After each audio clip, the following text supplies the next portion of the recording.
Hello, and welcome to Anyscale Connect. In today's talk, we are really lucky to have Chris Nicholson, who's the founder of Pathmind. Pathmind does a lot of really interesting work using deep reinforcement learning to optimize industrial operations. In Chris's talk, you'll see how Pathmind's use of Ray is helping make deep reinforcement learning accessible to simulation modelers. With that, here's Chris Nicholson, founder of Pathmind. Hi, Michael. Thank you. Hi, everybody. Thanks for joining us. Looks like we have 25 people so far. This is live broadcasting to you from Alameda, California. So my name is Chris Nicholson. I'm the CEO of Pathmind. Pathmind is a startup that applies deep reinforcement learning to an array of industrial operations problems, supply chain problems. And I'm here today because we use Ray and RLlib at the core of our technology to do that. So the purpose of my talk today is to talk about some practical use cases for deep RL. So with that, I'll share my screen.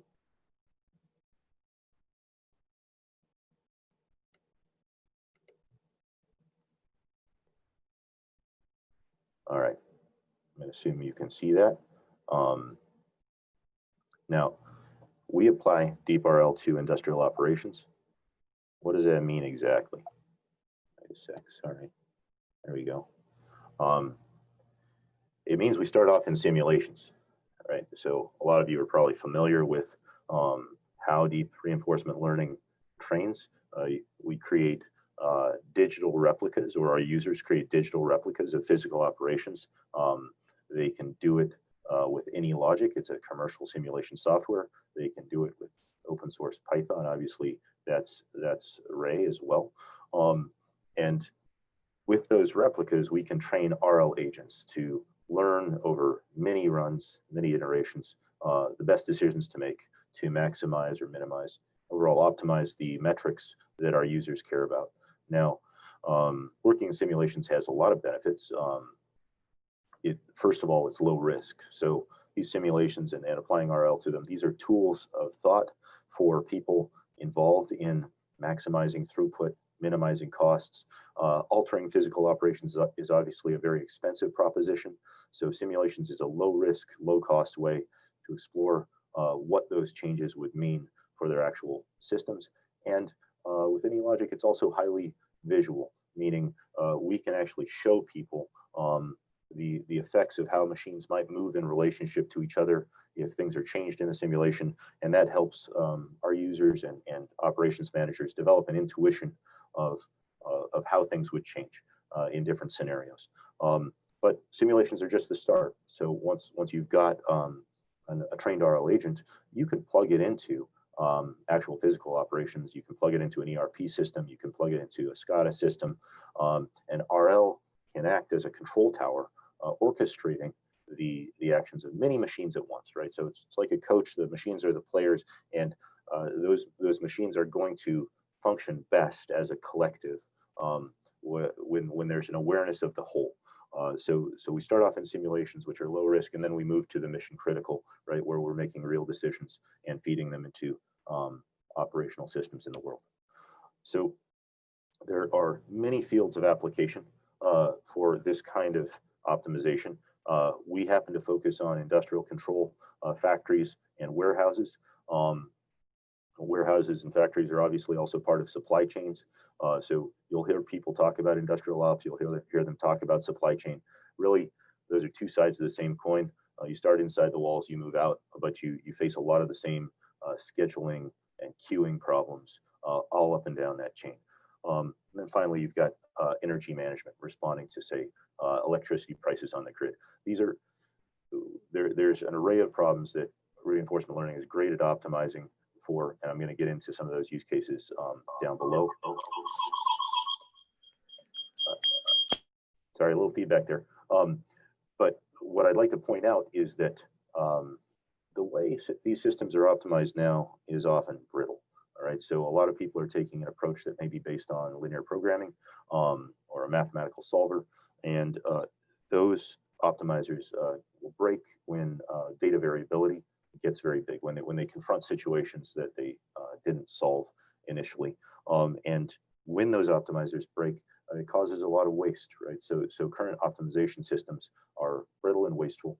And one of the reasons why they're brittle and wasteful is because oftentimes if you're in a multi-agent scenario, it's very hard to make those machines respond to each other. It's very hard to write a heuristic that directs the actions of those machines so that they act in concert to serve a larger goal, as opposed to maximizing individual rewards. So at the core of the problem that people face in industrial operations and supply chain is what we call data variability. It really means a lot of the events that we've all experienced over the last year, right?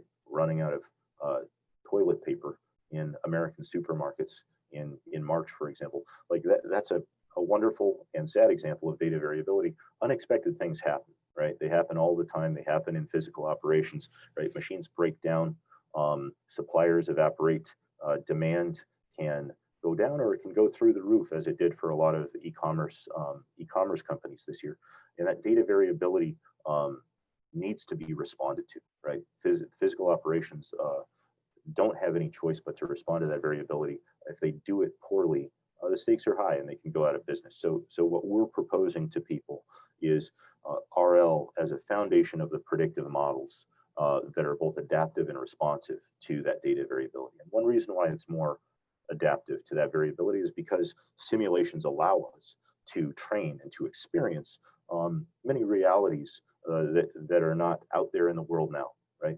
They simply allow us to build an intuition about how to act in things that maybe nobody's ever seen before, but that could be coming down the pike. And that's crucial in supply chains because we've seen our supply chains break down over the last 12 months. We've seen those supply chains lack transparency. We've seen enormous bottlenecks occur. And being able to look upstream and downstream and do things like capacity planning and production planning are crucial. And those are the types of decisions that RL can help people make. So Pathmind essentially takes these simulations, it outputs a predictive model or an RL policy. And there are essentially three value propositions. One, it's more accurate, right? So it can increase performance, period. Two, it can continue to work in systems where data has changed a great deal. So it's adaptive. And another way of saying that is that we can maintain the turnaround or a relatively low latency without having to recalculate a solver, even in the face of changing data. And three, we can solve previously unsolvable problems, right? And by that, I mean, we can optimize net new situations where you've got many agents, multiple objectives, so several goals. Say, I want to maximize throughput, minimize cost, minimize my carbon footprint in a complex scenario. That's actually really hard to write a heuristic for, which is to say it's hard to optimize for with a solver. But RL through trial and error can actually find ways to do that. So those are the situations where this kind of optimization is actually giving people an advantage over what they were doing before. And when I say it's giving them an advantage, just like DeepMind beat the world champions in Go a few years ago, and rather unexpectedly, or ahead of schedule. And just like we've seen them do, they and OpenAI do really amazing things with deep reinforcement learning in games. That same difference, that same improvement in performance is actually possible in a lot of real world situations. So we're consistently seeing double digits, so 10% or above improvements on use case after use case. Especially the closer a situation is to real life, that is to say, the more pertinent it is to actual operations, the better RL is going to do against any other optimizer. So another aspect of this is that RL, as many of the people on this call know, RL is a tricky beast to tune, right? Now Ray does a lot to make that, Ray and RLlib do a lot to make that easier, but not everybody knows the right RL architecture to choose. Not everybody knows the right hyperparameters to tune for. And that iterative process can be long and difficult. Now, one thing that Pathmind has done is we've basically made reinforcement learning accessible to the simulation modelers of the world. The simulation modelers of the world are not necessarily trained data scientists. They're not necessarily trained to set up and maintain a distributed cluster in the cloud.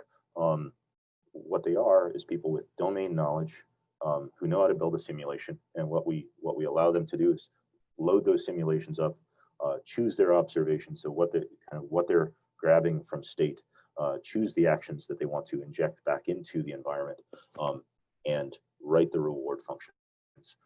But those reward functions can be relatively simple. And due to some stuff that Pathmind does on the back end, we can get them to results quickly, even if the rewards are what many people would consider sparse. So where is this being applied? Let's talk about some concrete use cases.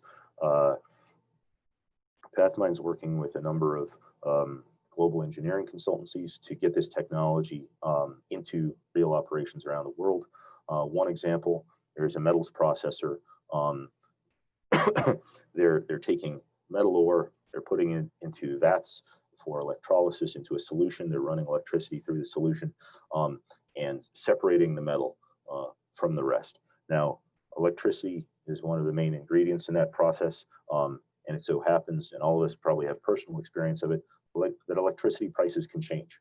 And in the case of this metals processing plant, they're watching electricity prices double in the space of an hour, right? So for a business that needs to have predictable expenses and meet its quota, no matter what the electricity prices are, being able to respond to those prices and to know when it can ramp down its electrolysis vats and still meet its quota is the use case, right? So it's about making predictions about where prices are going to go, reading subtle price signals, and then making decisions about what the factory should do given the logic baked into the simulation about how those electrolysis vats can be modified, or how we can ramp them up and ramp them down.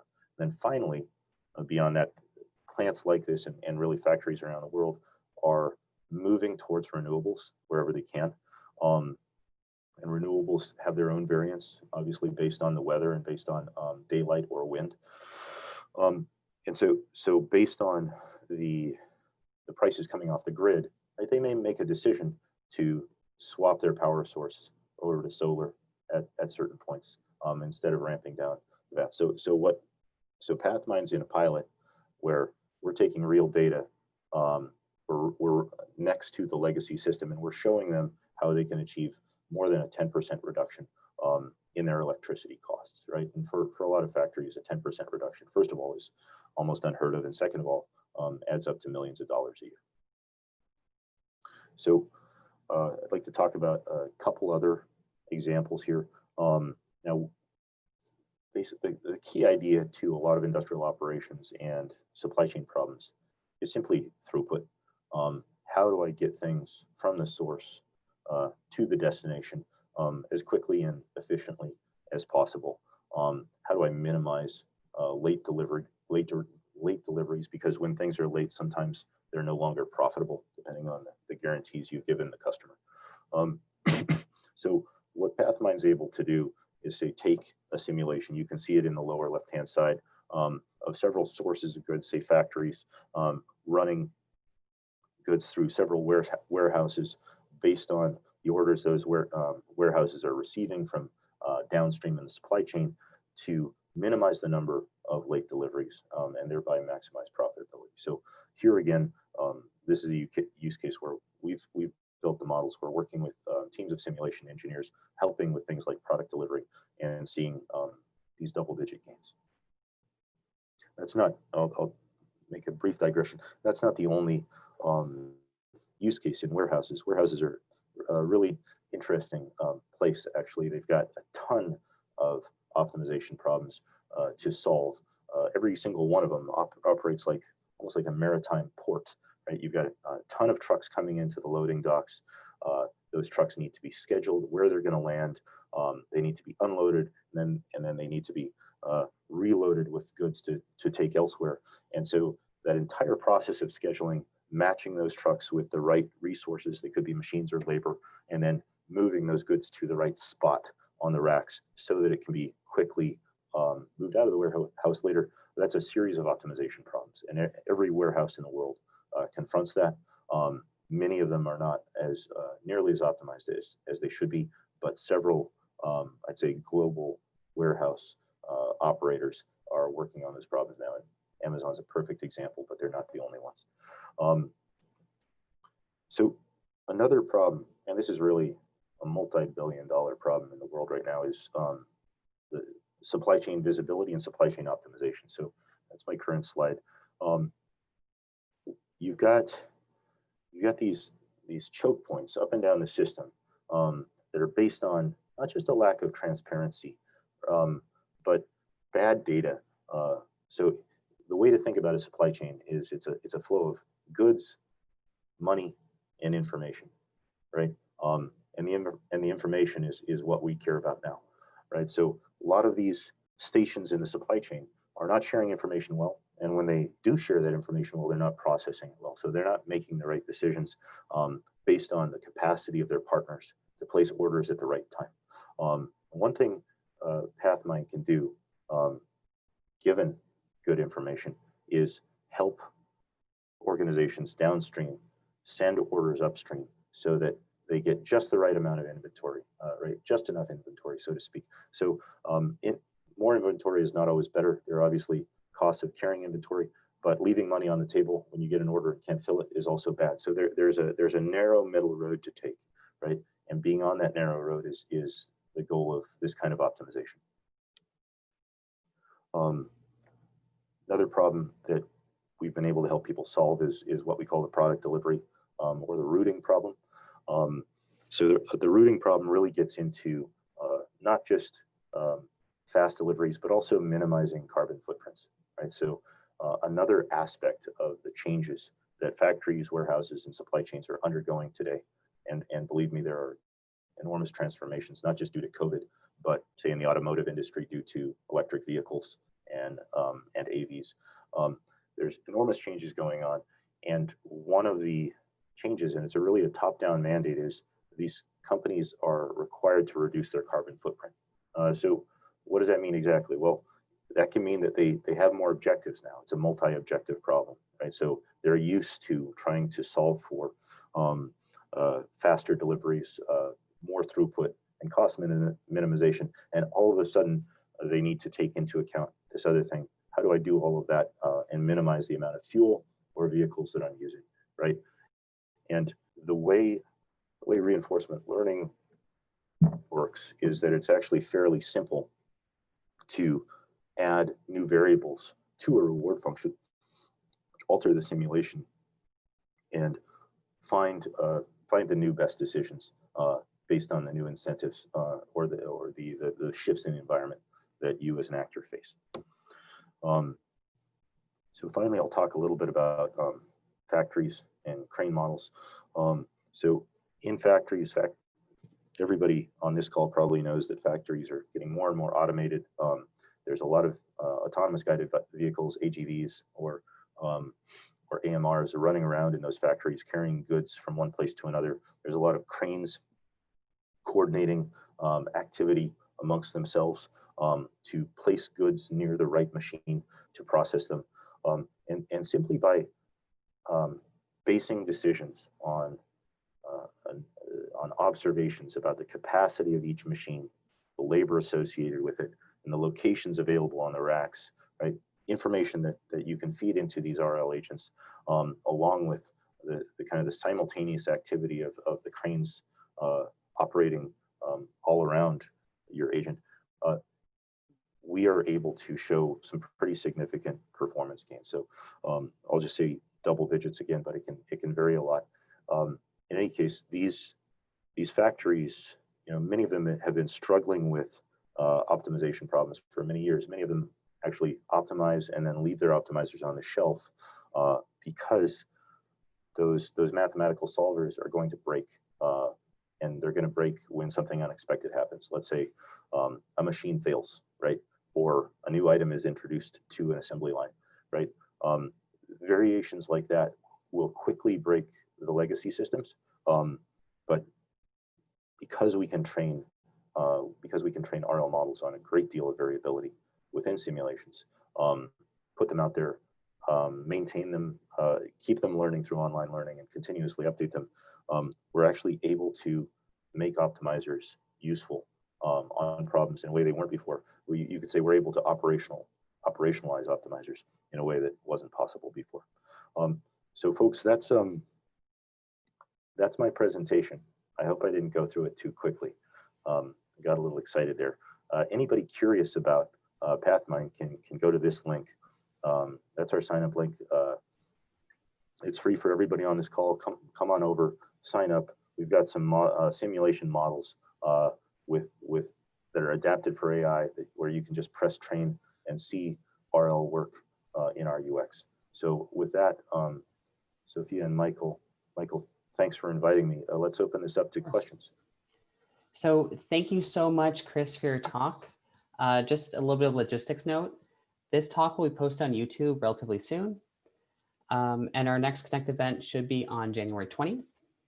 So with that, does anyone have any questions? One question, sorry, January 19th. The next talk for Anyscale will be January 19th. So one question someone had was, what are some general characteristics of optimization problems that lend themselves to using deep reinforcement learning? And the question also followed up with, what do I need to go down this path? So Chris, do you have an answer? Yeah. So the characteristics of optimization problems where deep RL is appropriate would be some of the things I mentioned during the talk. So do you have multiple agents, right? Do you have a team of machines that need to be coordinated, right? Do you have multiple objectives, right? So are there trade-offs that you face? Do you have to balance various goals at the same time? And finally, are there nonlinear dynamics in the logic of your system, right? Things that might be better approximated by a neural net than linear programming, right? So those are some aspects of the problems that we can deal with well. I'd say the deeper you go into complexity, the more reinforcement learning is going to shine over other optimizers, right? So and I will say the closer you get to reality, the deeper you're going into complexity, right? So the closer you move to deploying something to actual operations, the more deep RL is going to be something you want in your quiver. And then Michael, I guess there was a second question. What do I need to go down this path? Well, I think we call that the problem before the problem, right? So RL, like nobody starts with RL, right? What you start with is a situation that you need to optimize, right? Now, after you have a situation you need to optimize, the next question is, has it been digitized? Is there a digital replica of the logic of that system? And if there's not, then you need to create a simulation, and you need to make sure it's a valid simulation.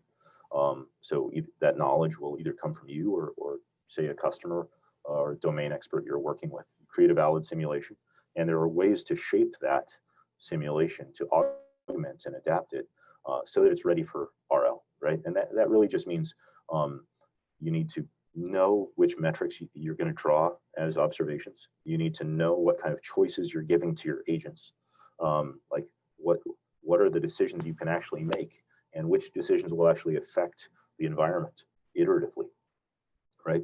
So you need to you need to bake in those observations, know about your action space, and then finally you need to understand what your own goals are. Like, so you want to optimize. Well, what do you want? What do you want to optimize? Right. So those are the early questions to answer. Thank you. So the next question is from Vic on how do you incorporate new factors into an existing reward function? Yeah, great question. So anybody, excuse me, reward variables in a certain sense are just a subset of the observations that you take from a system. So anything you're measuring can, within your simulation, can be processed as part of a reward function. So if you set up your simulation or your physical system to measure certain metrics, right? Whether it's the health of your machines, the speed of your AGVs, you know, the number of widgets coming out of your factory, whatever you're measuring there, you can take that observation, you can say, I care so much about this, I'm going to put it into my reward function. And Pathmind allows you to simply add that as a new reward variable, and then watch how the agents learn to behave differently in order to optimize your performance on that variable. Thank you. So kind of a follow-up to one of the early questions is how central is Ray or RLlib to Pathmind solutions? So can we get by other frameworks that aren't distributed? That aren't distributed. So the purpose of Pathmind is to make it easy for people who have domain knowledge to come in and get quick and very good results with reinforcement learning. So we can give them everything they need with Ray and RLlib. Obviously, other tools exist for reinforcement learning, but our purpose is to allow people not to think about those tools at all, right? To just get to the results based on the valid simulations that they come with. So can you use other tools? That's not quite, Pathmind doesn't really operate on the other tools stratum for our product. But on the open source Python side, we do use things like OpenAI Gym, right? People are configuring their simulations in OpenAI Gym. So that's, if you come in through that, right? That's one way you would be able to access the way we're using Ray and RLlib on the back end. Thanks. So one other question, and let me know if there's too many questions, is how is perform monitoring of the system so we can be sure that it's not going to be suboptimal in the future? So how do we make sure things are not, suboptimal later on when we optimize sometimes for now? Okay. So basically, it's a question about monitoring Yes. the performance of a real system. Mm-hmm. Yeah. Okay. So that's a great and it's a very important question because these are clearly high stakes operations. When you've got heavy machinery moving around, you do want suboptimal decisions. Sometimes mean that things get destroyed. So there are a lot of things you can do to track, for example, how your model is performing, what kinds of decisions it's producing, and the distribution of the data that's getting fed to it, right? Because data will drift. As data drifts, you'll want to retrain your model. So monitoring data drift is one way to kind of set up a system so that preemptively you can keep on training a model to produce optimal decisions, right? Now, there's different ways of defining optimality. There are mathematical ways, but then there are also kind of human and intuitive ways, right? So it's pretty easy to define programmatically how we can keep models running in an optimal way, but you really need humans to keep an eye on this and make sure that things continue to make sense, right? And by that I mean, as much as we talk about automation, right? I think Elon Musk said humans are underrated, right? You still need experts kind of riding alongside those algorithms, even as you're retraining them and going through online learning to verify based on their theory of the world that the machines are doing things that are healthy for your system and not destructive to it. I see. So humans are definitely underrated. So a couple questions are more specific about Ray and RLlib. So Sumit asked, can you talk about other challenges you faced during the implementation of Ray and other tools you've considered before deciding on Ray? Yeah, so we like to think of ourselves as super users of Ray and RLlib. We've got really great discussions going on with the Ray team and the whole product team at Anyscale. And I think, together in those conversations, those conversations have led to real improvements in Ray around how it does distributed training and kind of consistently gives great results. So were there challenges? Yeah, there have been challenges around, say, resuming training. we happen to, the way we work with cloud compute, we use spot instances, right? Which means that we sometimes have to shift between compute nodes, and being able to do distributed training and take that into account was actually a complicated problem that the Ray team and the Anyscale team helped us solve, right? So that was one challenge we ran into. So you're asking about other tools we considered. You know, yeah, other tools we considered, yes. Yeah, yeah.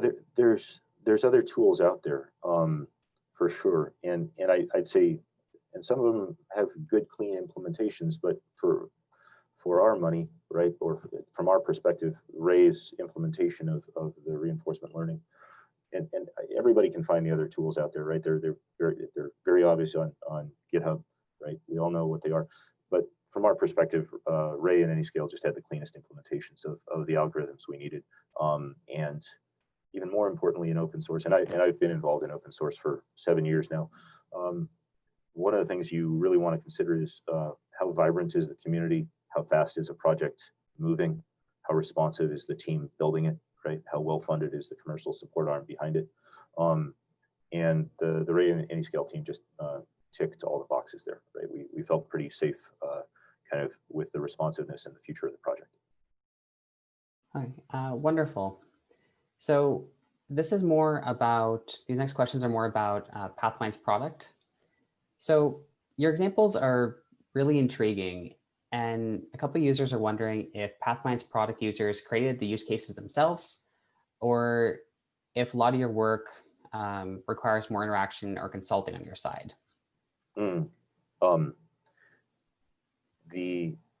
Our users created those simulations. They came to us with those, right? So we do work closely with our customers to ensure their success.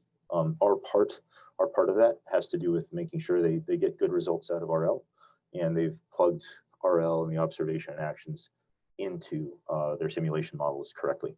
But every use case that we worked on and that I've kind of shared has come from a user and a customer, right? So there's enormous demand now for new forms of optimization. And things are moving fast, and there's a lot of kind of global engineering companies and corporate simulation teams that are building these, and those are the folks we work with. So they bring the use cases. Oh, wonderful. So a couple other questions. So someone asked, can you talk a bit about the design of the observations of the agent? And similarly, how do you treat different types of data, for example, binary versus floats, and also different scales? So basically, how do you deal with different data types? And if you have time, how do you treat time series? And the question about the observations, I guess I would need to ask a question in response. I don't quite know what they mean. Okay.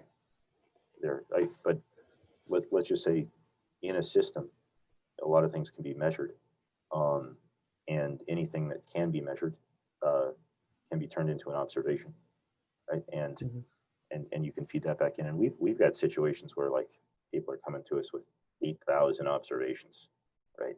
So there are some high resolution situations where we're taking observations and outputting decisions in response to that, usually around kind of the continuous movement of machines. So there's a lot of ways to come at observations depending on the agents and what you're trying to optimize. And I guess one of the tricks of simulation in general is to choose the level of abstraction where it makes sense to work, right? So no simulation models reality down to the atoms. Certainly not in the stock and flow situations we're working with. You're always choosing a level of abstraction, and choosing the right observations that will give you an indication of the impact of your actions is it's a function of having domain knowledge, of knowing what counts, right? What can be measured and what do you want to know about? That's the best answer I can give generally without knowing more where that question is going. Yeah, so back to the data. Like any other machine learning algorithm, we can take in data in many forms. It's not really important whether it's an integer or a float, discrete variables, continuous, one hots, right? All of that can be taken on the back end. It's fed into a neural net, right? And neural net, you just kind of line up different kinds of features, and you can feed multiple data types as different features into a neural net. One thing that is important, though, is that you do want to normalize things. You want to normalize things in a variety of ways, and that both around your actions and around your observations. And that normalization can make learning go a lot quicker. Thank you. So a couple other questions. So someone asked, simulations can be very computationally expensive. And the person asked, have you experimented with distributed simulations? And I think this kind of has been answered, but if you can answer it again, it'd be nice. Yeah, it's a good question. So, I mean, Ray, the nature of Ray is it's a distributed compute platform, right? Like I think the expectations around the compute needs are baked into the underlying infrastructure we're using. We have found that for many situations, just having many cores on one big instance, right, and a whole lot of memory can get us a long ways towards a solution. But I would say as we tackle more and more complex and more real situations, we need to start thinking about actually training things in parallel in new ways. Yeah. So some of those difficulties are on the horizon. Like I guess everybody ultimately needs a supercomputer of some sort, and we like to think that Ray gets us a long way towards that. Thanks. So a couple more questions. So one of the comments was, this sounds really cool. Are there tutorials or examples that we can play with for your type of simulations? Yeah. So the examples, if anybody on this call wants to go to that, sign up on the link on my screen, you're going to get a couple examples right off the bat. And we've also got a bunch of tutorials under our help section, help.pathmind.com. If you go to the tutorials, you'll see all kinds of examples around supply chains. I think we've got a moon lander. We've got some AGVs, right? So we will walk you through how to structure the observations, how to structure the actions. We'll give you an idea of what kind of results you can expect when you're validating RL against Monte Carlo simulations. So yeah, those tutorials are there and the examples are there. So anybody can go experience those now. Wonderful. So a couple more questions. So someone asked, how much capability does this tool have for connecting to data sources? So do users have to bring in pre-existing simulations or pre-existing data sources? Users do have to do one of those two things. So simulations are one way. If you don't have a lot of real data, simulating something is a way of starting to explore a space based on your knowledge of that, and that space. And the simulation will generate a lot of data for you, right? It's only as valid as your assumptions about the underlying operations, right? But a simulation as a tool for thought can kind of get you a long ways, even if you haven't collected all the data yet, right? And it might even be an interesting filter or a noise reduction mechanism, because you built your simulation in a way to filter out extraneous properties. But yeah, so people either need to bring a simulation or they need to bring the data. The data and the data alone usually won't be enough. Like data, if they bring real data, we'll often need to kind of work with them to construct logic around the data, around what actions might mean in a system, what it would mean to execute an action in response to that data. But yes, people can, we work with customers, they bring real data, years worth of it, historical data, and then we train RL on that data to respond to it, So the electricity prices, for example, 2 years of historical data, right? We train an RL to identify reading subtle price signals when that was going to surge, and then in the simple simulation next to that, we cut the VATs, right? And we allowed the factory to kind of meet its quotas and minimize its electricity costs. So those, yeah, you need one of those two things. We've got simulation people in-house, and we also work with some really great external engineering consultancies with simulation teams to tackle larger projects. Thank you. So more questions. So someone asked, how can we verify the simulator is working properly? So granted, it could be optimized by the first, how do we make sure it converges basically? Yeah. So I hear a couple of questions there. To verify that a simulation is working properly, you need to define properly, I guess. So you need to have an idea of how the system actually performs, right? So simulation validation is a whole stage of simulation building in itself. What a lot of people are working with usually is they may not know exactly how every part of their system operates, and you'd actually be surprised how many physical systems are out there running in our world that we depend on, where nobody knows how every part works and relates to the others. But people will understand roughly the inputs to the system and the outputs to the system. So if you can build a simulation that mimics those, right, and does a lot of other things that we know it ought to do, but if you give it the inputs and it produces the expected outputs, then that's one way of validating that you've built a simulation that works. I'm not sure if that answers your question. There's this process of verifying that the simulator works. It's iterative, and by that I mean, and that's where the kinds of visuals that you can get with Anylogic, for example, are very helpful. You want to ensure by many means, including comparing outputs to outputs, but also looking at what's happening on the screen and comparing it to your intuition of how the physics of the world works, right? You want to look at it and make sure, yeah, I believe that what this is doing matches how the world works, and maybe I want the decisions that RL is suggesting, I can imagine that those are possible, right? Because of course, bugs can creep into simulation, so they're in need of constant validation. Thank you. So taking a bit of a step back, someone asked, Chris, I'm new to reinforcement learning. So how's the process of reinforcement learning differ from classic supervised machine learning or even prescriptive machine learning models? Earlier, you said something about the deeper you go into the complexity, the more reinforcement learning will shine. So more realistic simulations is better for reinforcement learning. But really, how is reinforcement learning different from classical supervised machine learning?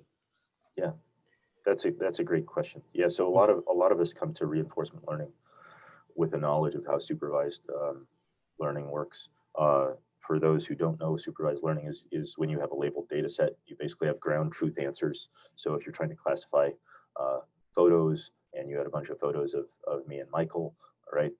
I could make a guess about a picture, and then the system would actually know the answer. And if I was right, it would adjust the parameters of the neural net, for example, as one way of performing supervised learning, to keep on going in that direction, keep on guessing Chris when the pixels look like that, keep on guessing Michael when the pixels look like that. And if I get it wrong, then we try to learn, right? We shift those parameters.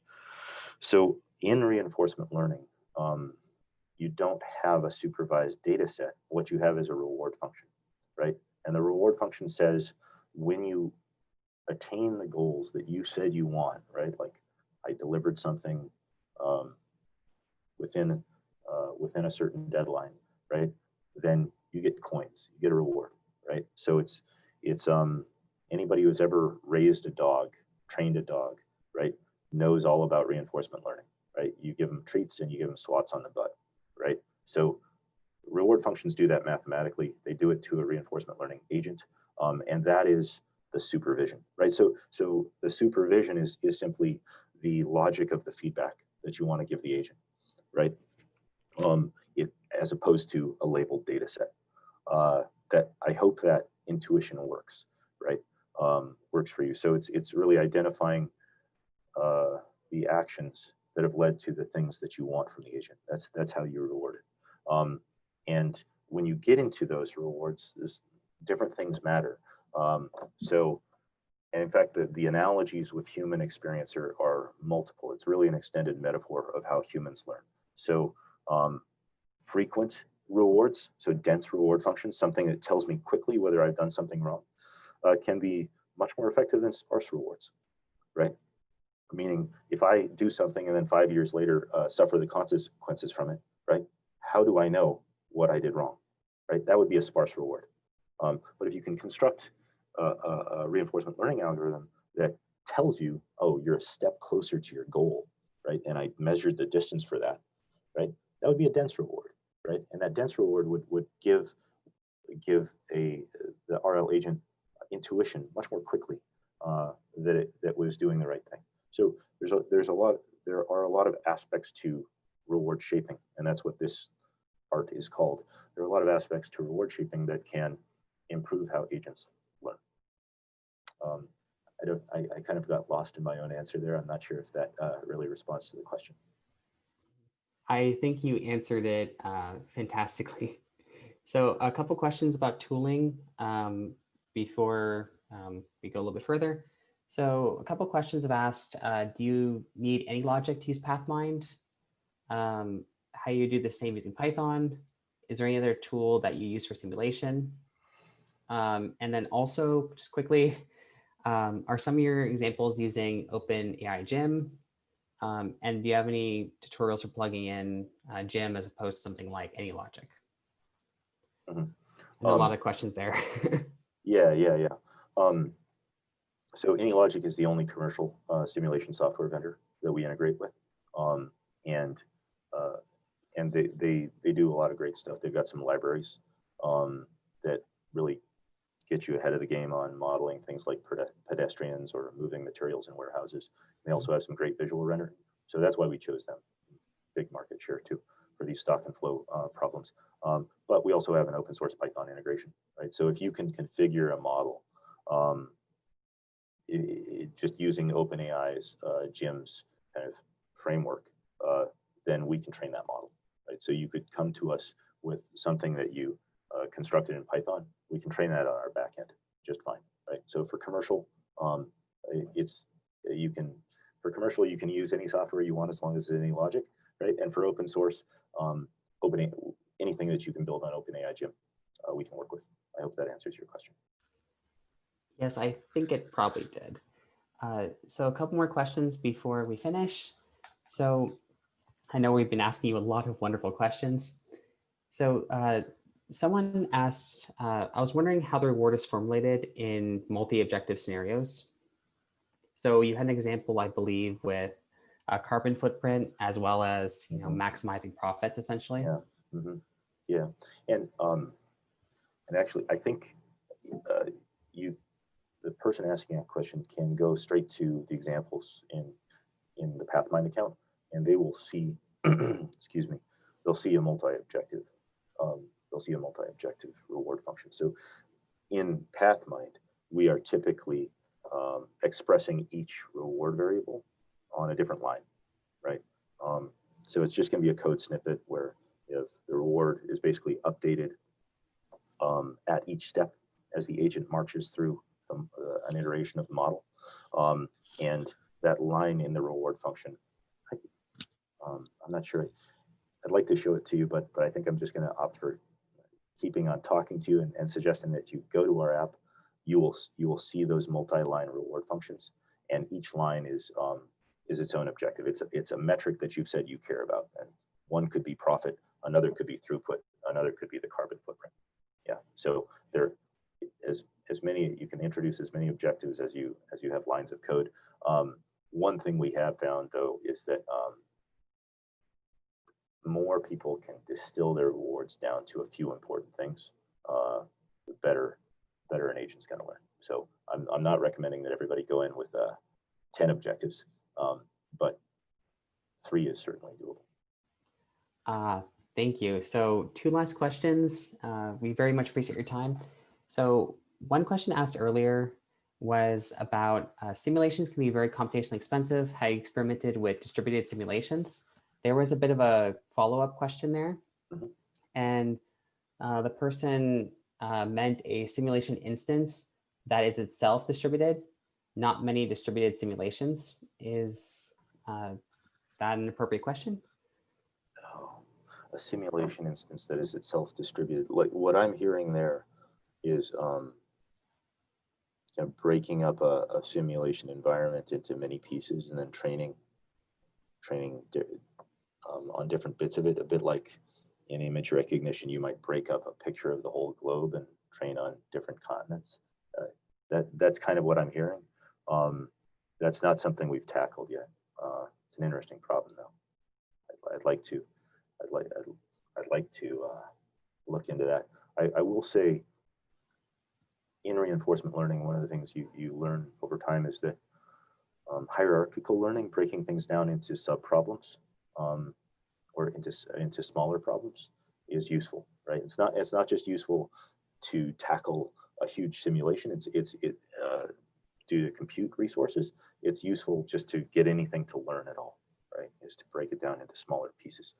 There's a bunch of different ways to do that. So you can do that with curriculum learning, and you can do that by defining sub goals yourself. Things that, like, say you want to move something across a warehouse, you might make arriving at the start of an aisle a goal, and then at the middle of an aisle, and then at the end of an aisle, right? And that would be a way of creating a denser reward and breaking the problem down for an agent. I don't think that answers your question, and I apologize. To breaking a big simulation up into many parts, also an interesting problem. We haven't had to do it yet, but I expect that we will. I'm sure you'll get to it. So last question before concluding, is this kind of like a big picture sort of question? And the question is how much has deep learning helped reinforcement learning? And can we say that reinforcement learning is able to solve the practice problems due to previous breakthroughs in deep learning? Yeah, that's a great question. So the revolution, that's been going on for the last 10 years in AI has been driven by deep neural networks above everything else. And there's a lot of aspects. I don't want to say to the exclusion of everything else. Many of the most interesting algorithms combine different pieces of different schools of AI. But yeah, deep neural networks are at the heart of these function approximators that can approximate nonlinear functions, and create feature hierarchies. So deep learning is at the heart of reinforcement learning we're doing. So we call it deep RL. And the way to think about it is you're embedding a neural network into a reinforcement learning framework, right? So you've got a large parametric model. It's going to be just a deep neural network, several hidden layers, right? And that reinforcement learning framework around it is what takes the decisions of the deep neural network, which would be the actions it wants to take. That reinforcement learning framework is going to take those decisions and it's going to feed back in the observations and the rewards as features into the model, right? So that it can produce more actions iteratively over and over again. So there's a fusion now of deep neural networks and reinforcement learning. That is deep RL. It is deep learning plus reinforcement learning together. And then you can take it a step further, like DeepMind does.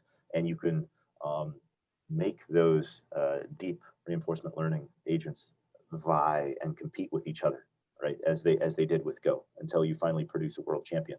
And when you select for the algorithms competing against each other, that's essentially an evolutionary approach, right? It's not. I don't know that people would call it genetic programming or evolutionary algorithms, but there is an evolutionary aspect to the way they set up that problem. So all of a sudden we have neural networks, reinforcement learning, and evolution, right? Those are three of, let's say, 5 major schools of AI combined in one super algorithm that's doing really smart things, right? And so if you listen to David Silver, who's one of the main RL guys over at DeepMind, like, he thinks that this approach alone is sufficient to crack AGI, right?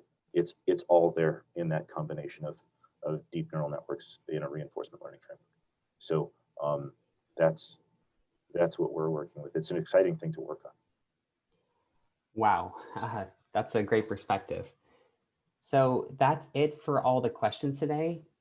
Chris, thank you so much for your time.